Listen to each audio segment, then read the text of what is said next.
Kecuali kalian potong cacah jadi kecil, itu biasanya habis cuy. Tapi kalau sawi seperti ini mereka milih hijaunya doang.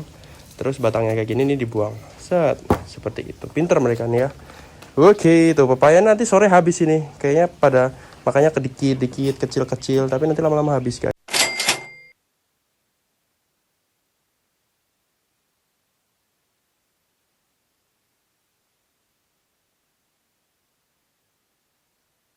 Eits, sebelum kita mulai videonya, subscribe dulu guys. Buat kalian yang belum subscribe, yang sudah subscribe, mari kita nonton videonya sampai selesai. Halo guys, balik lagi di channel kita Zilla World. Hari ini aku akan membongkar gimana caranya mengendutkan iguana. Bukan cuman yang habis bertelur, tapi juga semua umur iguana ya. Jadi banyak banget yang DM lewat Instagram ZillaWorld_real, YouTube, dan lain-lain medsos lainnya. Bang, gimana sih cara untuk mengendutkan iguana? Iguanaku kecil terus. Bahkan ada yang udah dipelihara hampir 5 bulan, 6 bulan tuh masih kecil, masih kayak kuntet gitu. Nah, ini ya guys, rahasianya ada di bawahku. Cara pepaya cuy. Jadi buat kalian yang bingung gimana cara mengendutkan iguana, ini adalah salah satu pakan yang berfungsi untuk mengendutkan iguana lagi guys. Kalau aku biasanya pakai pepaya itu untuk mengendutkan setelah mereka bertelur ya. Setelah dan sebelum mereka bertelur tuh aku kasih pepaya banyak cuy. Dan ini setelah mereka bertelur, aku harus kasih banyak juga. Nggak usah pakai lama-lama, kita potong ke sini. Tadi udah aku kasih satu buah, nggak ada sisanya.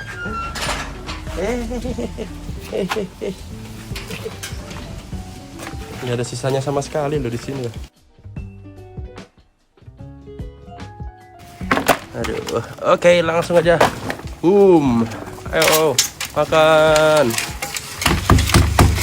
Oke, jadi itu udah pepaya yang matangnya nggak tanggung-tanggung ya, overcook alias hampir busuk, tapi nggak busuk sih. Kalian lihat nih, masih bisa dipotong kotak-kotak gitu guys.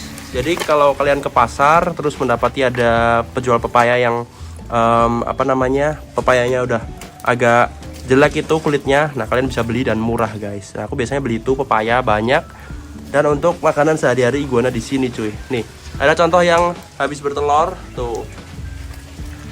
Ya kurus kan tuh, lihat pangkal ekornya kurus. Terus perutnya juga slim karena dia habis bertelur cuy. Ini juga nih satu nih, yang jubo nih, yang telurnya nggak ketemu. Nih. Terus mana lagi? Yang lainnya jantan cuy. Ini betina, jantan. Ini juga nih habis bertelur nih, kecil nih.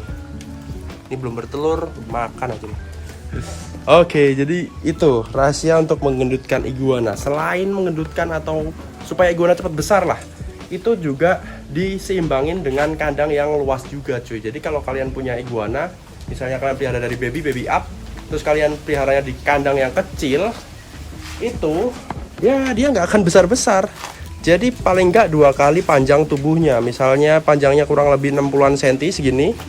Nah kalian paling nggak kandangnya tuh panjangnya 1 meter guys. 1 kali 1 meter persegi. Itu kalian harus punya kandang segitu. Kalau nggak dia gedenya lambat. Jadi nggak mungkin iguana itu dia akan lebih besar dari badannya. Maksudnya kayak kandangnya segini misalnya ya. Terus si iguana kan segini udahan. Nah ini dia nantinya dia nggak akan sebesar si jabrik misalnya. Jabrik kan gede banget tuh, karena kandangnya yang terbatas cuy. Jadi dia pergerakannya juga di sini aja kan, dan dia otomatis badannya juga metabolismenya juga menyesuaikan kandangnya juga. Jadi dia cuman bergeraknya juga cuman muter, makannya juga cuman di situ-situ aja. Walaupun dapat kena sinar matahari ya untuk pencernaannya, tapi dia nanti tetap bantet guys, seperti itu. Jadi faktor kedua adalah kandang. Pertama tadi pakan, kedua adalah kandang, dan yang ketiga adalah ini yang paling penting sih sebenarnya, genetik guys. Jadi genetik itu berpengaruh besar terhadap si iguana ternyata ya, karena aku pernah ngawinin iguana yang kecil dengan kecil itu nanti anakannya biasanya juga akan kecil guys, alias kayak kuntet lah, nggak bisa besar. Jadi dia besarnya tuh mentok kayak cuman 70-80 cm, dan habis 80 cm dia seterusnya tuh agak lama, bukan agak lama ya, lama banget lah, nggak besar-besar guys. Jadi begitu, jadi genetik yang sangat menentukan ya. Walaupun betinanya 1 meter itu udah bertelur, tapi kalau jantannya misalnya kecil gitu, biasanya nanti anakannya juga kecil cuy. Seperti itu. Udah, gimana bang cara membedakannya si iguana itu induknya besar atau kecil? Nah, cara membedakannya adalah ya tanya breedernya. Kalau breedernya jujur, dia akan menjawab dan menyertakan foto dari induknya, biasanya gitu. Foto kawin, foto hamil, dan foto bertelur, dan foto menetas. Biasanya kalau mau komplit kayak gitu. Begitu guys. Yang aku bilang kecil dan besar tadi, kecil tuh kayak yang tadi tuh ya, yang 60-an cm itu loh. Tuh. Soalnya 60 cm itu biasanya dia juga nggak bisa ngawinin sih guys. Dan kalau bertelur pun gagal. Jadi ya biasanya kalau udah jadi telur dan akhirnya menetas, itu indukannya ya udah besar. Nggak mungkin kayak kecil segitu ya. Begitu cuy. Cuman kalau kalian mau kayak jumbo kayak jabrik, misalnya jabrik versus ini kan jumbo semua nih. Jumbo yang aku bilang tuh besar, bener-bener big size ya, badannya tuh tuh gede kan. Nah itu nanti anakannya kan lebih besar lagi. Jadi jabrik kemarin aku kawinin sama yang itu paling besar sendiri di situ. Nah makanya nanti juga kedepannya akan mempengaruhi harga. Nanti untuk size-nya, untuk kualitas, spike, ekor, terus apa lagi ya, banyak faktor-faktor kan di aksesoris lah di iguana, kayak itu tadi ya, spike, ekor, kuku, terus nanti matanya, ada yang bilang matanya tuh gelap, ada yang bertanduk gitu guys. Nggak bertanduk, seperti itu cuy. Ini bagus sih sebenarnya genetik. Dulu waktu ini masih muda, ini karena aku pelihara dari telur nih.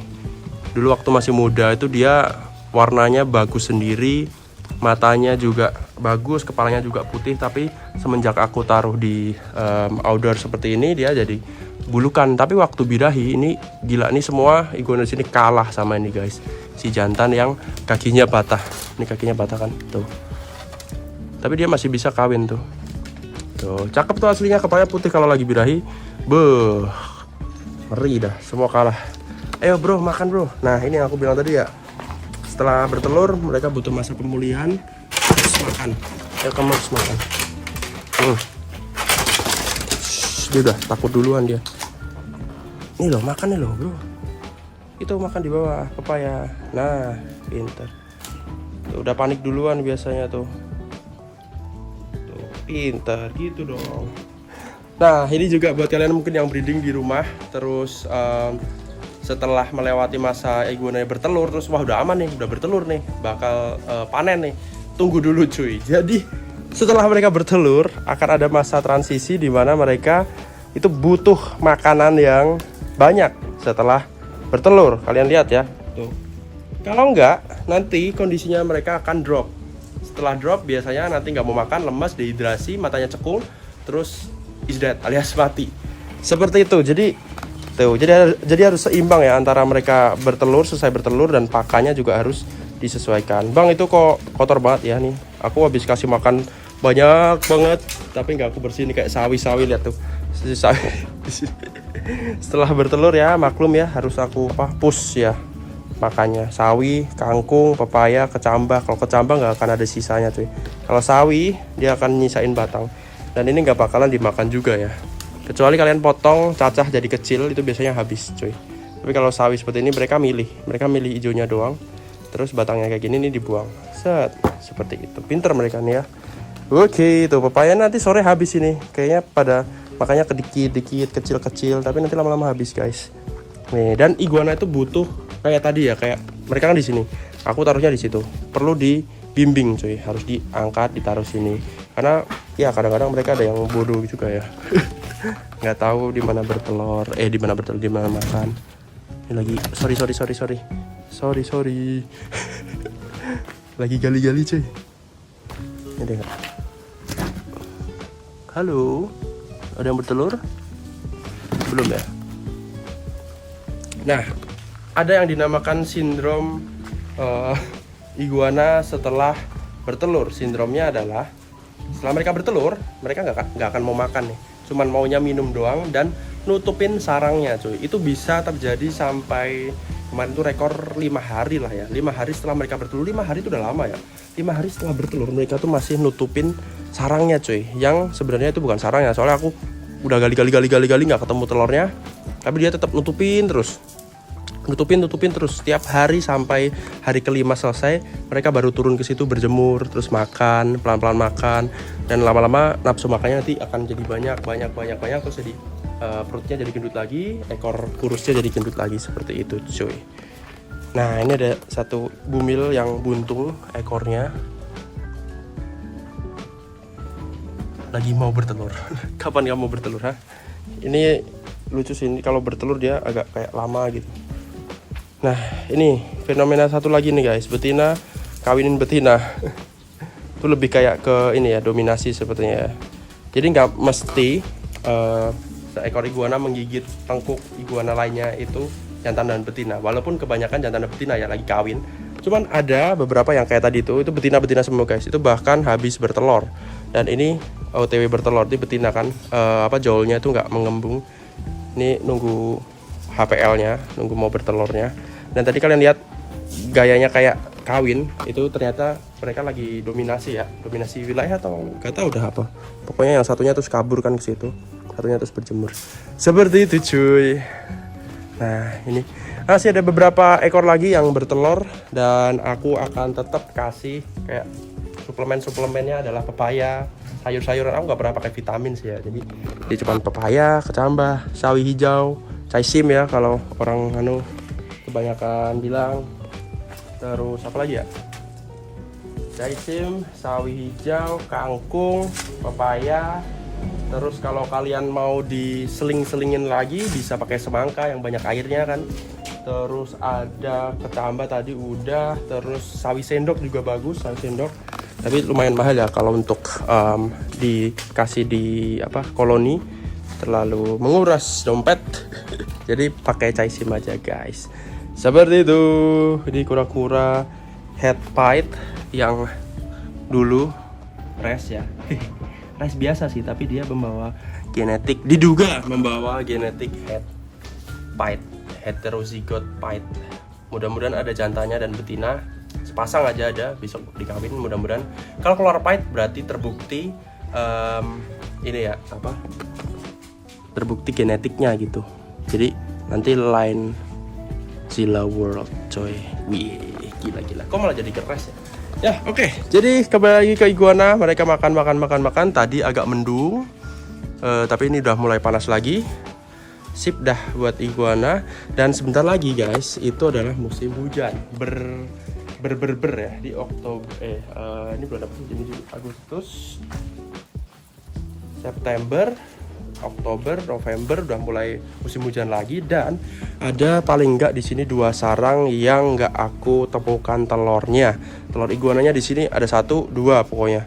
Entah lebih atau kurang aku lupa. 2 deh yang minimal 2. Tapi nggak tahu lebih 3 apa 4 atau berapa karena aku nggak kontrol lagi. Kemarin sempat skip beberapa hari aku nggak cek, dan kayaknya ada beberapa yang tiba-tiba pagi-pagi itu perutnya udah hilang aja, telurnya udah hilang. Jadi udah ditaruh di antara di sini, udah bener-bener kayak nggak terjadi apa-apa setelah mereka nelor tuh, nggak ada bekasnya, nggak ada jejaknya, nggak ada tanda-tanda. Pokoknya susah lah guys pokoknya. Nah, oleh karena itu, dan ini musim hujan, belajar dari pengalaman tahun lalu ya, kita selalu belajar dari pengalaman tahun lalu karena mereka setahun sekali bertelurnya. Itu nanti aku bagian sini aku mau kasih paranet dari pojok sini sama sana, jadi persegi panjang, nutupin area sini aja ya. Begitu. Dengan harapan nanti air hujan tidak masuk ke sini terlalu deres ya. Begitu guys. Tadinya sih aku mau kasih terpal di atas sini.